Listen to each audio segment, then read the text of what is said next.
Hey Susie, welcome to the Hidden Why podcast. Great to have you here today. Thank you, Leigh. Thank you for having me. Thanks for joining us, another Aussie on the podcast. Yes. We get a lot of Very excited. international speakers, but it's good to have you here, Susie. So thanks for accepting the invite. No, thank you very much. I'm more than happy to be here. So I want to delve into your story because you've now helped people master their mindset through NLP, positive psychology, and things of that nature. Is that right? Yes, correct. Has this Correct. always been your vocation, or is it something you got into later in life? Um, Probably it's a good question actually, because if I look back over my life now, it's probably been leading me to this indirectly. But no, I've prominently been in this mental fitness space, I suppose, for the last 7 years. Sadly, in 2018, I lost my son, named Murray, nicknamed Muzz, to suicide. Yeah. Um, and to say my world was whipped apart and turned upside down is an absolute understatement. So, yeah, so I sort of ventured in to find myself, I suppose. Yeah. And Yeah, a quest for that. And a friend of mine, dear friend of mine, I went to school with in primary school, suggested that I do my diploma in positive psychology and well-being to understand my grief and what was going on. Yeah. And Wow. I sort of, but to me, it was like, well, yeah, I want to study to be a rocket scientist too, because it was just not where my mindset, my brain pathways were going at that time. Mm. And the following year, after Muz passed away, my husband actually was hospitalised with Guillain-Barré syndrome. So I don't know if it's pronounced, I think, Guillain-Barré in different ways, but Guillain-Barré GBS. syndrome. Yep. No idea what that is. No, well, neither did we. So didn't know how to pronounce it, let alone spell it. So What he is was. that? So what it is, it's when your immune system attacks your peripheral nerves. So Okay. basically, and they don't know what really causes it, but they do know that it usually comes after, um, a bout of gastro, or a stomach virus, or a respiratory virus. And there was a lot more of it around through COVID, interesting enough, but that might be another podcast. But um, We won't go there it's today. no, so Mick was sharing. We live on a sheep farm in the Murray Valley of South Australia, and he's a pretty fit guy and was rolling out bales of wool on the Friday. And Monday afternoon, he's in hospital, paralysed from the neck down, and spent 6 months in hospital learning to walk again. It just horrific. What's the And treatment for that?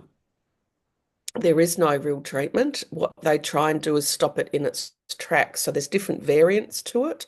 Some Hmm. people just get it affects their face, or some people it just affects their arms or their legs. But he got a special variant, and so it affected his own. And the quickest way to explain it is if you think of a piece of electrical wire, it has that coating around it.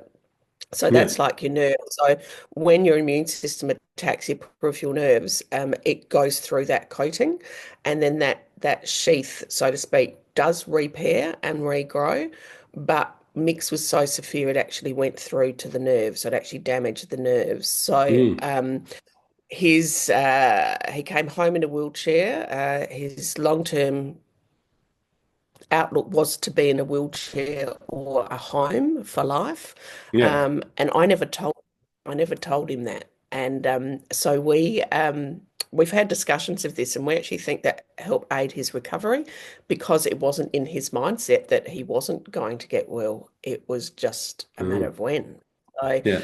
um, so he came home from hospital in a wheelchair, and COVID just hit, and so they offered the diploma online. So for me, it was A year after my son, I was probably like, and I probably needed that in the isolation where we were. It was just a good check-in. And so, yeah, so I did that online over 6 months, and it just, I don't know, Leigh, but for me, there was stuff about the brain basics that I'd never been explained to me. And I'm sure Yeah. a lot of your listeners may know about them, but I didn't know. I Mm. didn't know about the triune brain. I didn't know about, I knew the brain was powerful and that we can do lots of things, but I just didn't know how it worked when we were actually stressed.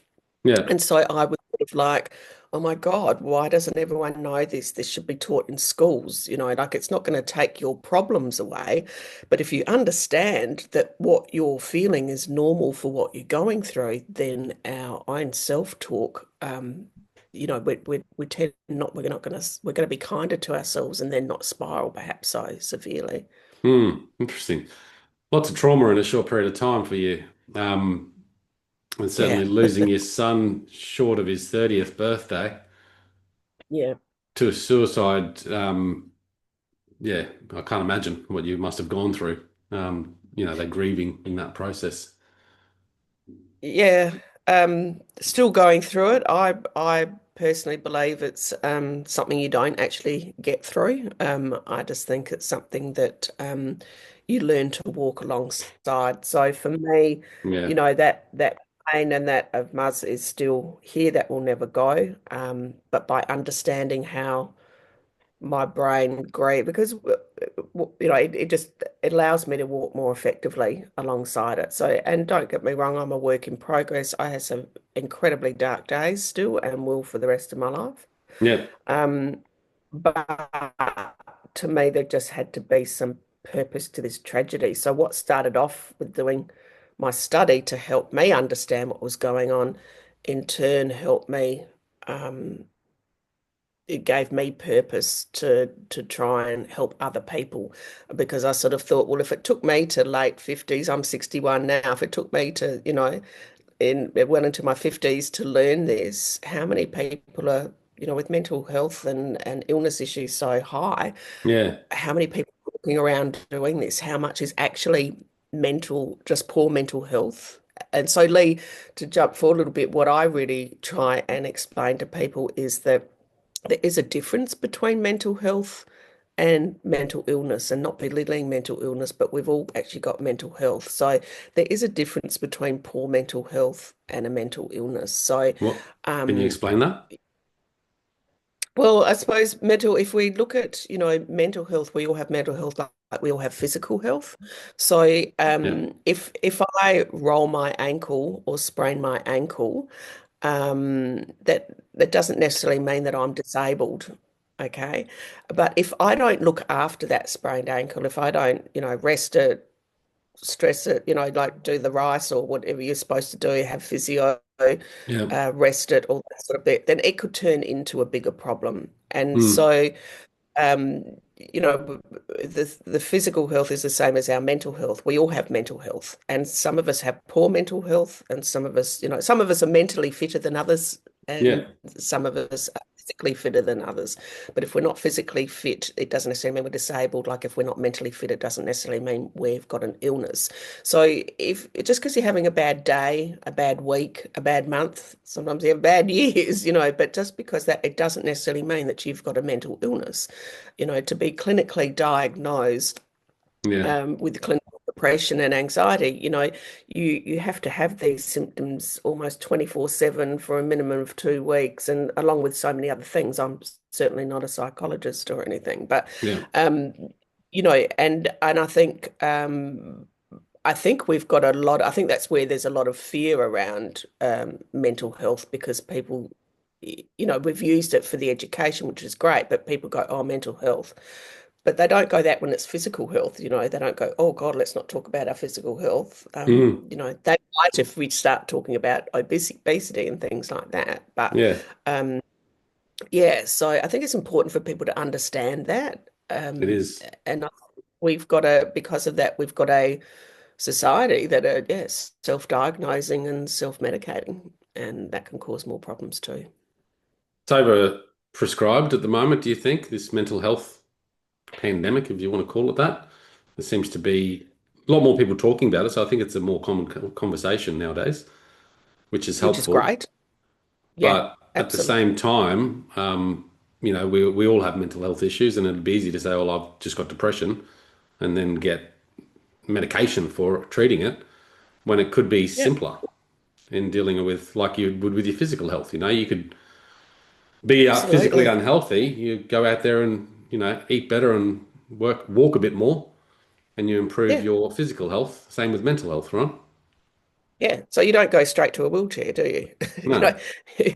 yeah, exactly. So, and I think if people start to understand that, and that's why I started using the term mental fitness. My No. younger brother had been in a training session and someone had used it, and he said, it was really good because there's still a bit of stigma sometimes around that word mental health, because they relate that to depression and that, whereas, we don't always relate physical health to obesity and things like that. So yeah, I think you're spot on, Leigh, that it's great because people are talking now. It's more in a conversation. Um, but we've also got then the people perhaps not reaching out earlier because they're fearful that they might have a mental Mm. illness or a mental health. And then if we think of back to like that sprained ankle, so if they're instead of having depression, if they're feeling depressed one day or one week or whatever, they've fight with their partner or they're struggling with finances, that's normal. Yeah. That's not a mental illness. That's actually normal. And so this is what I said by understanding how it works, feeling that what you're feeling is normal for what you're going through. So when the situation resolves, your emotions will resolve. Mm. Now, when the situation resolves and your emotions don't resolve, then that may be a mental illness. But majority of people, that's life. We're on a continuum. So, Yeah. our levels go up and down several times a day, a week, whatever. Most people's mental health is quite poor on a Monday morning, 8 o'clock, going to work. Friday afternoon, it's high, so that's normal. That's Yeah. normal for what we're going through. We Um, all have bad so I days, and I think to acknowledge that it's not, not every day absolutely. can be full of joy. No, and I think that's what I mean. People think, oh, positive psychology. It's not about being positive all the time because, as you just said, Leigh, life just doesn't work that way. But what it is about is understanding, what happens, which is understanding our triggers. The basic concepts are all the same. But for me, you know, um, I've got my grief that's there and that loss. But if I start feeling down or out about something else and I don't know, it's actually leaning into it. It's actually sort of saying to myself, okay, what's going on? And for me, well, the basics are the same, but for me, it's definitely highlighted that if I don't get enough sleep, if I eat too much of the wrong foods and too much of it, and if I drink too much, and I don't do some form of exercise, and I don't mean going for a run or jog, I mean even just a 10-minute walk, something just to get your body Mm. moving. So if I'm feeling a bit out of sorts, I might go, okay, what's going on? And so then I'll go, like, my worst is probably after Christmas and Easter. Because I'll go, okay, yeah, right. You ate too much chocolate, so too much sugar. You sat up late, you had the extra glasses of wine, you're not getting your sleep and you haven't been doing your walk. So I put those practices back into place and I start feeling better. Yeah. That's looking after my mental health or my mental fitness, Yeah. okay? As opposed to my grief that, is probably on a form of, post-traumatic stress disorder and that sort of thing. But they're two completely different things, if that Mm. makes sense. So there's a direct correlation between your physical fitness and your mental fitness. Um, Definitely. by going for a walk and things like that. And it's a level of awareness around that. I remember a time, probably a decade ago now, and I was in Japan living there, and my family went with me, and I just had I don't know, the weekend was not good, and I felt really, really down. And I just forced myself to get up and go for a swim, and almost Yeah. immediately, my mental fitness came back, and I started feeling better about myself. And it's so easy Yeah. to go through those moments, whether it's, significant trauma. like you've experienced, or whether it's just you're having a rough day and you're not figuring out purpose in life or whatever it might be that's getting you down. To have those tools, looking after your health by going walking or eating well, certainly is a big part of it. Absolutely, Leigh, absolutely. And on that, one of the best things, farmers are more intelligent than they give themselves credit for, or that we give them credit for a lot of the time. Yeah. They're often uneducated but highly intelligent, with their life experiences on the land. Mm. Um, Best thing I know my husband Mick did for me, because I was in bed for a long time, didn't want to get out of bed. And God bless him, every morning he would come in and I had to get up. I had to get up. I had to wash my face, brush my teeth, have something to eat. And if I wanted to go back for bed for the day, I could, but I had to get up and face the day every day. And, probably 7 or 8 times out of 10, I didn't go back to bed. So it's exactly what you said. It was just getting up and facing that. And that was like a good old fashioned, way to face the day. And Yeah. you, you're spot on. Just take yourself for a walk. If it's at work and you're not straight, you can just go for a walk and grab a sandwich, or go for a walk around the block, or, we don't have to start doing massive workouts and things like that. It's just Mm. getting that moving. And when you look at our lifestyle now, our lifestyles are in front of computers. It's very technology driven. So we're not physically uh, as active as the generations before used to Yeah. be. Yeah. Spot on. I think getting started is often the hardest part in life, and when you're having those down moments, it's certainly more relevant, right? Just to start. And I spoke with James Clear about his book, and I think it was with him anyway. He talked about starting an exercise routine. It doesn't have to mean that you go down and do 100 laps at the pool. You can go down there, put your swim togs on, put your feet in the water, and that's enough. Like you getting up in Yeah. the morning, if you just put a habit in place, and I'm just going to start and do this, even if it means Yep. getting up, washing my face, having something to eat, and going back to bed, that part of Yep. starting will actually encourage your mind to do a bit more. Absolutely. Absolutely. And what we do, Lee, is, when we set it too much. Like a lot of people do these, and I've done it myself too with weight loss and that go, I'll need to lose 10 kilos. So you want to lose it straight away.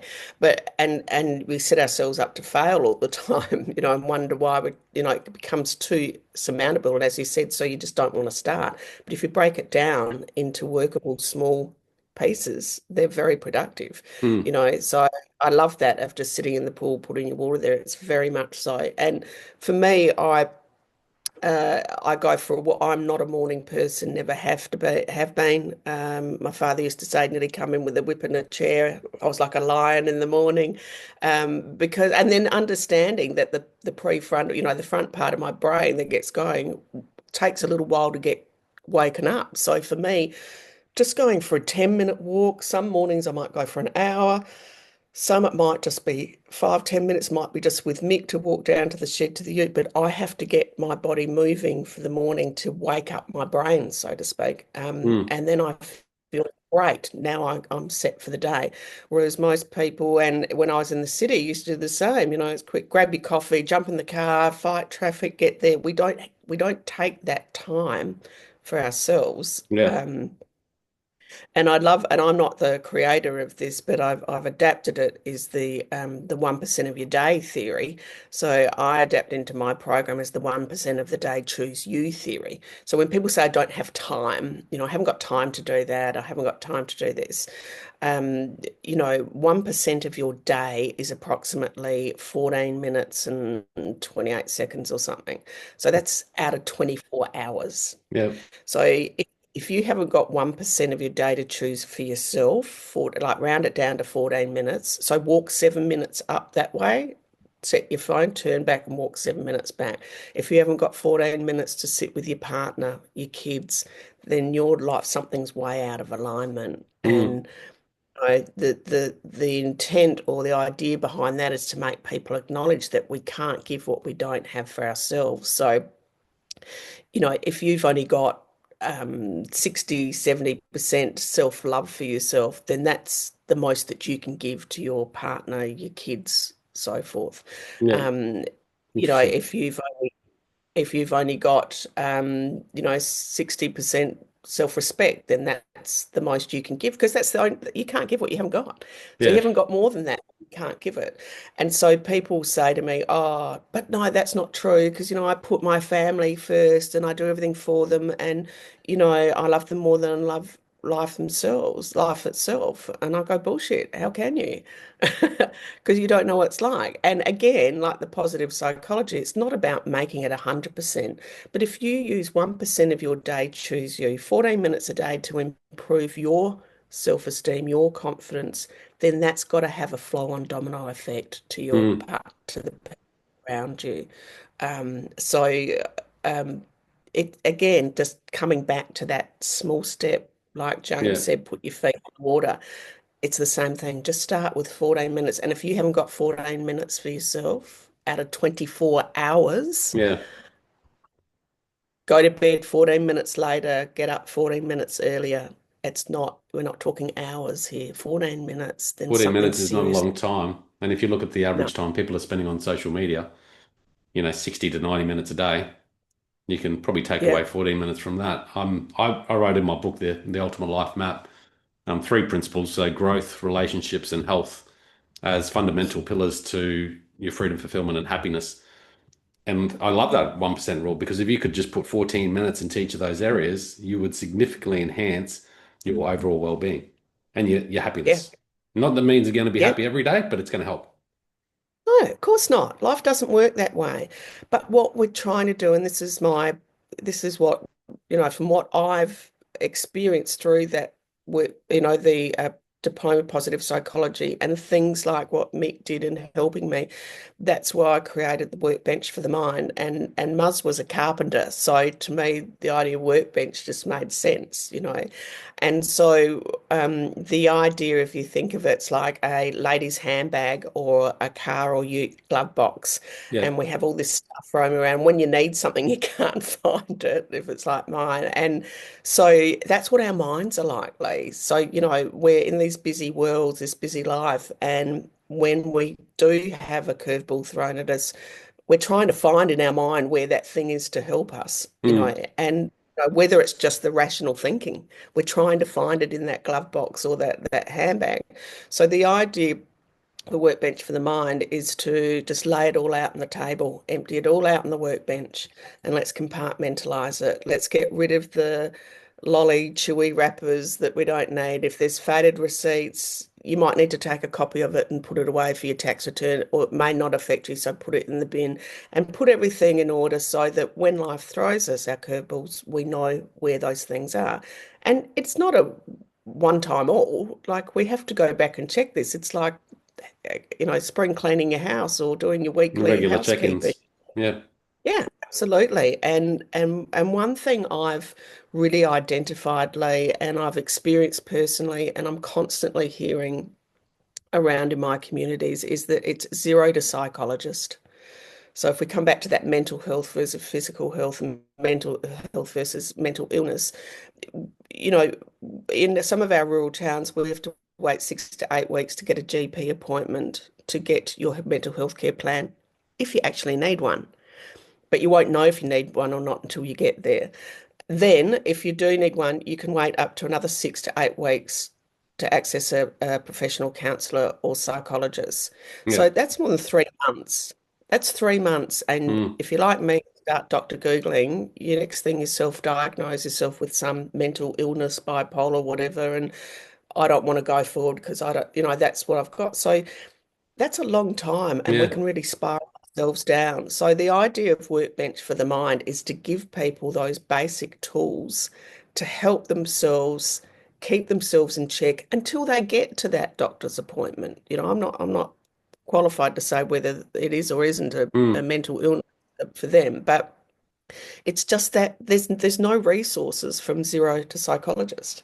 You Yeah. know, and especially in rural areas, it's the lack of social connection and that. So, um, Workbench for the mind is it's 10 modules. So the workbench is your well-being, optimism, resilience, kindness, balance, emotional intelligence, neuroscience, care, and hope. So they're all the modules, and I Yeah. go through everything that I've learnt and helped me. And I use it myself. It was quite funny. I fell in a bit of a, not a deep hole, but it fell in a bit of a hole again. I have my trigger times of year, and I thought, oh God, what am I doing? And I went, go to your own workbench, go to the workbook, practice what you preach. And Yeah. it just puts it all back in simple terms. Um, and and I've also found, Leigh, that some of the participants have done it. It actually, because it puts it in basic terms for everyone and they understand it. There's some people that actually do the workbench and at the end go, actually, I think I probably do need to go speak to someone. Do you know what I Yeah. mean? Like, so it just sorts that handbag, that glove box out of our mind, and you can think rationally, and then Mm. you can forward from there. Yeah, take out the clutter. I think that's really important, and that's why I think, journaling's such a great practice for people to do because it, again, just taking it out from the mind, putting it down in front of you, you can see things a little bit more clearly and have a better perspective on what it is that might be, churning in your mind.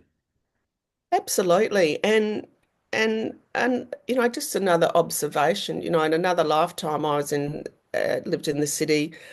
Mick's my second husband, his mother's stepdad. I like to say I was original farmer wants a wife. No, I wasn't on the TV show, but through family friends. So I've been here 20 years with Mick. And when I lived in the city, I was in recruitment and radio sales rep. So I was business development. And I remember, so I'd be coming up for about 28 years ago. And, as a sales rep, we got given laptops, mobile phones to make our work-life balance, better. And I did it as a single mum so that at night I could take work home and I could still be there at school pickup and things like that. So when Mm, I often think on the work I'm doing 28 years on, and this was all to give us a shorter work week and more balance. And here we've got everyone still with all this technology 28 years later, and they're probably doing the job of two or three people. And we're wondering why mm, mental illness and mental health issues are so high. mm, Um, it's a bit of a no-brainer, really, because our TVs, our phones, our cars all have software upgrades, but our brains don't. mm. And and if I can throw some stats in here, Please do. it's estimated that um, in Australia, 65,000 people attempt to take their life each year. More women than men, yet Yeah. more men follow through. And Okay. so the stats are 9 people a day, and they're the ones that are registered by the coroner on the death certificate as suicide. So if someone, you know, uh, drowns or they run their car into a tree or something like that, that's actually considered a road fatality or a drowning. It's not Right. considered suicide. So Yeah. we So nine a forget day, those so stats. the numbers potentially much larger. Yeah, and so, you know, it's great we're getting the awareness out there, but and the research is incredible, but again, there's nothing underneath. So what we're doing isn't really working because our numbers are increasing. They're not actually going down. Mm, But when you think of that overload, of 28 years and you're still working 5, 6 days a week from 8 in the morning till 5 or 6 and taking work home. Why are people taking work home mm, in today's times? Technology. So most employers wouldn't like what I have to say, but I'm sort of with that technology and that you're burning people out because they're doing the job of two or three people from years ago. So there's got to be a connection there somewhere. well, it's creating less space for space, right? By being connected and plugged into all this technology 24/7. And whether it's for work or for pleasure, like you see it everywhere, like more and more. How many people do you see walking down the street with their head in their phone? Like Yeah. Yeah. that's where we live nowadays, and it doesn't give your brain any time or space to resolve its personal issues, And Yep. again, like you said earlier, you need to create time for this. I'm a big believer in meditation. And Yep. again, it was discussed to me, if you don't have 5 minutes to meditate in a day, then you're doing something wrong, But and 5 minutes alone is plenty to really help create that Yep. level of awareness. And I think learn balance for me has always been a hard one. It's because I'm a bit of a workaholic. Um, and so that's something that really has been a push for me over the last couple of years, just finding greater balance. And one of the techniques I use is just scheduling it. So putting it in your calendar and saying, this is an hour where I'm going to go for a swim, or this is time where it's just going to Yeah. be my time. And that actually makes perfect sense to me because workaholic is an interesting term because um, I never used to be a workaholic, but the work I do now I love and I find it hard to switch off. And so, that old saying of find what you love and you won't work a day in your life type thing. Yeah, And I yeah. think that doesn't feel like work for me. And I'm imagining it would be similar to you. So that's why it's not as easy to switch off. But you've got family too, so you have to make that time. And so if you're a workaholic and that's what your focus is and your key value, then yeah, schedule it. If that what makes it work, it's got to work for you, not for someone down the road or whatever. It's putting what you value the most and putting them in order. So if you value Hmm. your work, your family, and whatever, you've got to make them work together. You don't make your values work for other people. They've got to work. Values aren't your morals. Values are what's important to you.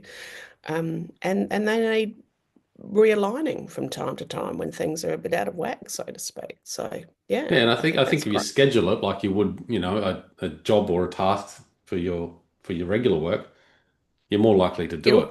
And I think the yeah. workplaces probably need to do this more with their employees. Say, okay, what are you doing in your life to take care of your mental health? Because that'll improve satisfaction.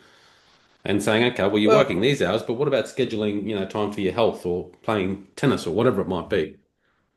absolutely. And it's interestingly because I think was it last year. It's actually in Australia. It's actually a legal requirement now under Safe Work Australia to provide a mentally healthy workplace.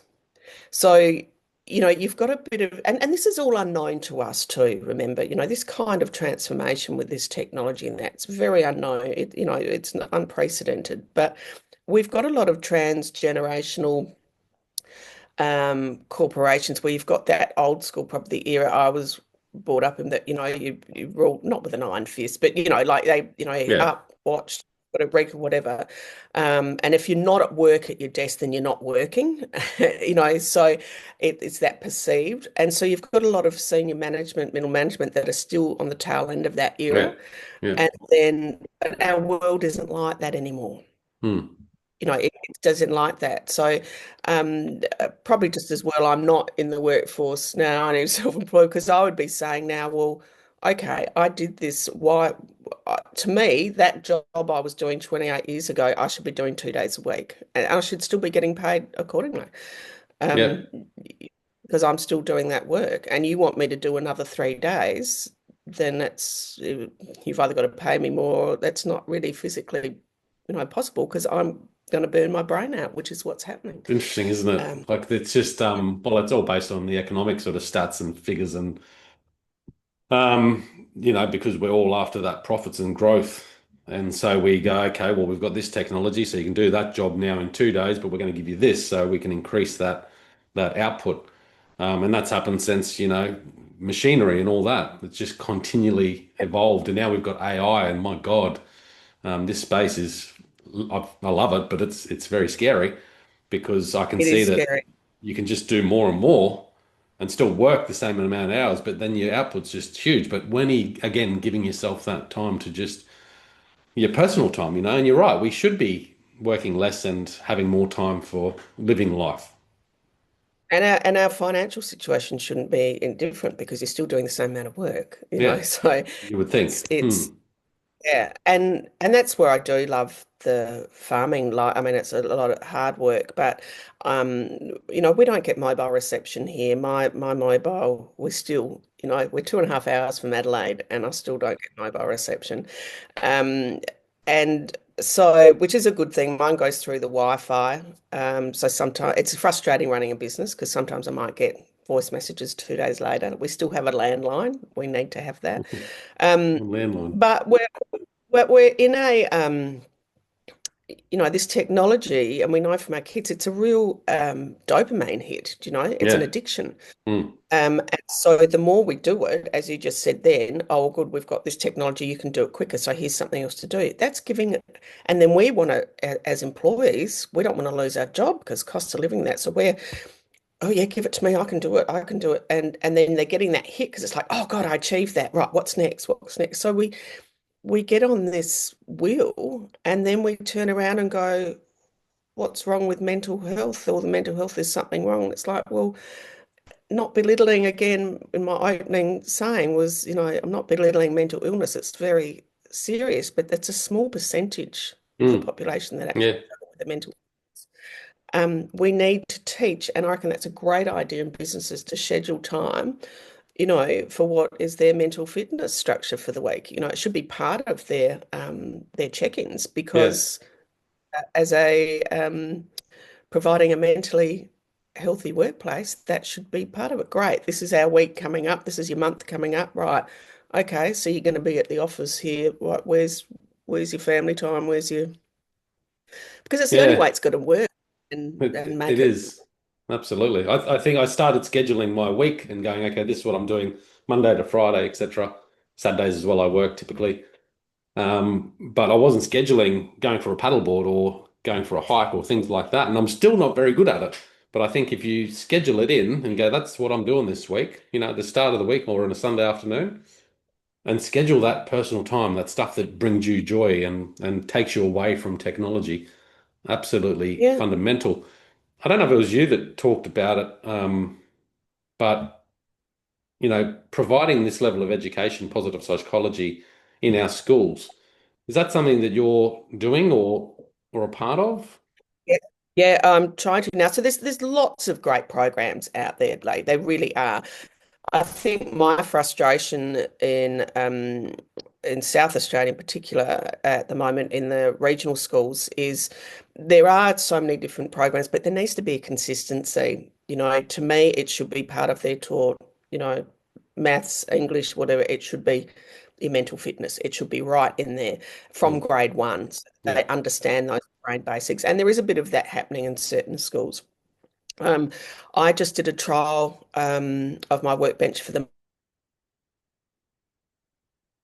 mind with nine secondary schools alliance, and we had 9 students in there for 4 weeks, and I delivered it face to face with them, and it was just incredible. So it was years mainly year 12s, and I had 3 from the special school, and it was incredible, and it was incredibly emotional for me too because week one, I saw these 9 students just sort of not really engaged and, sitting there. And it was one day a week for 4 weeks. And then the fourth week, I sort of said before closing, because we worked through what the idea was to end up with some goals and things for you to work forward with. And I said, would anyone like to share what their goals? And they were nearly fighting over jumping up to come and present to the rest of the students, which I actually hadn't asked them to do. Wow. But just seeing that confidence, um, by actually just slowing it down and working through some things basically Mm. and what you touched before. So instead of going, how am I going to get through year 12 or I'm struggling with ADHD and